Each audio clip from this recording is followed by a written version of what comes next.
दिल्ली और पूरे देश में जगह जगह पर पहुंच गई। और कैसे व्यक्ति ने शुरुआत की, कहां से वो निकले, कहां से उनका उदय हुआ, संघर्ष के माध्यम से, आंदोलन के माध्यम से। और अगर जात की बात करें तो 90 से 95% उनकी जाति किसी दूसरे दल में काम करती है, दूसरे दल और पार्टी को सपोर्ट करती है। लेकिन आज ये पूरी दिल्ली जब तमाम साजिशें, तमाम तरह के आडंबर चीजें चलती हैं, झूठ का प्रोपेगेंडा चलता है, तब भी वो शख्स इस दिल्ली का मुख्यमंत्री है। ये हम में और आप में ऐसी कुव्वत वाला, ऐसी सोच वाला, ऐसा मन वाला, ऐसा व्यक्ति क्यों पैदा नहीं हुआ, ऐसा व्यक्ति क्यों नहीं बन पाया, इसके बारे में सोचना और विचार करना चाहिए। जो लोग पूरे देश में राज करते थे, हम अपने पूर्वजों को याद करते हुए अपने आप को गौरवान्वित महसूस करते हैं। लेकिन जैसे आगे आगे की तरफ बढ़ते हैं तो देखते हैं कि शक्ति छीन होती गई। मैं बुरा नहीं मानेंगे यहाँ के लोग, लेकिन सीलमपुर में अगर आप लोग ये मन में ठान लें कि पूरी दिल्ली में हम जन जागरण चलाएंगे, हमारे जो 4 साथी, 5 साथी और पूरे गांव के लोगों ने मिलकर एक प्रोग्राम किया है, अगर इसी मन से आप ये मन बना लें, मैं संख्या की बात इसलिए नहीं करूंगा, जब जागरूकता की कमी होती है, जब जागरूकता का अभाव होता है और जब संपन्नता आती है तो संपन्नता की बुराई नहीं कर रहा, लेकिन संपन्नता अलगाव भी लाती है, दूरी भी लाती है। कई लोगों को यह लगता है मुझे अपने सगे भाई की भी जरूरत क्या है, मेरे घर में सारे संसाधन हैं, लेकिन जब मुसीबत आती है, जब दिक्कत आती है, तब हम लोगों को ढूंढते रहते हैं। कई जगह कई मौकों पर एक चर्चा चलती है कि दिल्ली में ऐसा लगता है कि जैसे हम लोग खो से गए हैं। आज आप इतना बड़ा प्रोग्राम कर रहे हैं, यह मामूली प्रोग्राम नहीं है मूर्ति लगने का।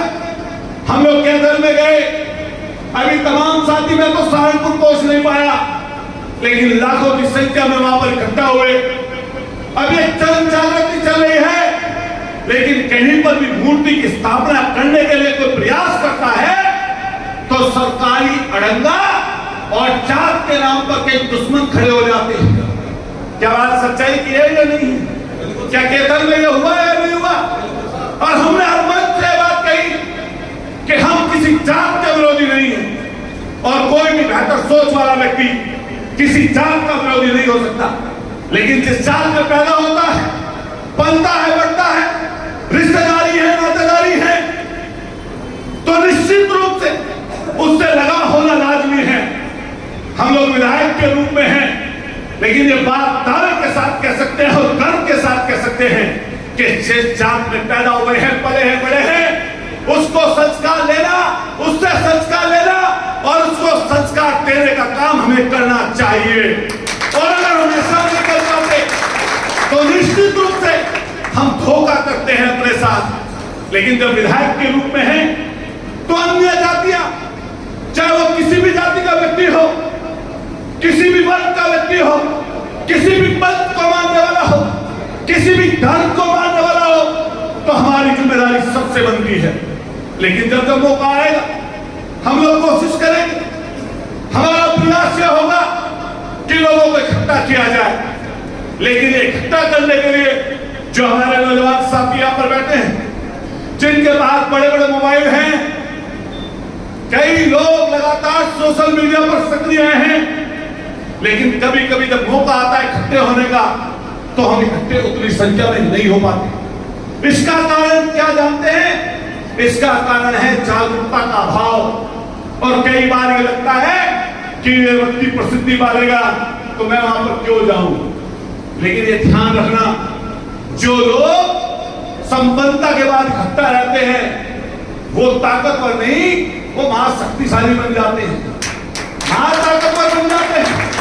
इसलिए आपकी संपन्नता जो है, मैं एक चीज और कह के जाऊंगा, बुरा मत मानना, ये पूरा एनसीआर का क्षेत्र गुड़गांव, फरीदाबाद, ये दिल्ली, गाजियाबाद, नोएडा, यहां तक कि अब हमारा मेरठ भी, इसमें सबसे ज्यादा जो हमारा ह्रास हुआ है, इसका कारण सबसे बड़ा यह है कि हम लोगों ने अपनी प्रगति को एक जगह जाकर रोक दिया, अपनी तरक्की को छोटा कर दिया।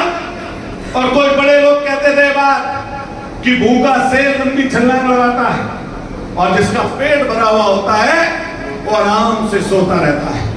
तो हम लोग जिनके पास थोड़ी जमीनें थी, किराए का पैसा आ रहा था, उन्होंने सोचा कि 5 लाख रुपए महीना आ रहा है तो हमें कुछ काम करने की जरूरत क्या है। 7 लाख आ रहा था, किस पे 10 लाख आ रहा था, तो वो लोग पिछड़ गए। और जो दिल्ली में दूर से आकर बसे थे, आज वो नोएडा में, दिल्ली में, गुड़गांव में और यहीं पर पूरे एनसीआर में बहुत अमीर होते चले गए, आगे बढ़ते चले गए, सामाजिक रूप से भी, आर्थिक रूप से भी और शैक्षिक रूप से भी।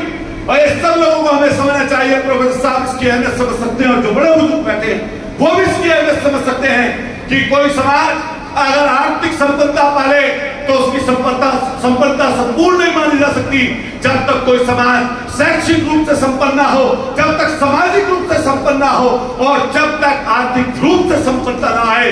तीनों संपन्नता को जब लोग इकट्ठा होकर एक जगह करते हैं तब कोई समाज संपन्न माना जाता है। इसलिए मैं सब लोगों